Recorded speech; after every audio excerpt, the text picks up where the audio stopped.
தூர்வாசர் சொல்கிறாரு, சரிப்பா உனக்கு ஒரு எளிமையான வழிபாடு கொடுக்குறேன். என்ன வழிபாடு? முருக வழிபாடு. வெள்ளிக்கிழமை தோறும் நீ பார்த்தீங்கன்னா விரதம் இருந்து முருகனை ஆத்மார்த்தமாக வழிபாடு பண்ணு. இப்போ நம்ம என்ன பண்ணுறோம், செவ்வாய்க்கிழமை தான் முருகனுக்கு உகந்த நாள் அப்படின்னு கொண்டு வந்துட்டோம் இல்லைங்களா?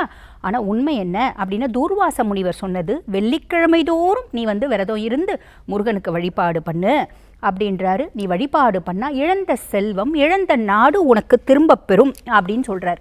அப்படின்னு சொல்லிட்டு ஆசிர்வாதம் பண்ணிட்டு போகிறார். அதை கேட்ட பகீரதனும் என்ன பண்ணுறான், பாதிரி மரத்தடியில் முருகனை பார்த்திங்கன்னா வழிபாடு பண்ணுறான். முருகனை பிரதிஷ்டை பண்ணி தினம்தோறும் முருகனை பூஜை பண்ணி வழிபாடு பண்ணுறான். ஒரு நாள் முருகனோட கடாட்சத்தினால முருகனோட நேரடி தரிசனமும் கிடைக்குது. அதே மாதிரி முருகனோட கடாட்சத்தினால இழந்த செல்வம் அத்துணையும் திரும்ப பெறறான். அதுக்கப்புறம் அவன் நிரந்தர முருக பக்தனாகவே ஆயிட்டான். அப்போ அந்த பகீரத முனிவன் முருகன் பேல் அலாதி பாசத்தினாலையும் அன்புனாலையும் அலாதி பிரியத்தினாலையும் காதல்னாலையும் அவன் பார்த்திங்கன்னா உருவாக்கின ஸ்தலம் தான் இந்த வல்லக்கோட்டை முருகன் கோயில்.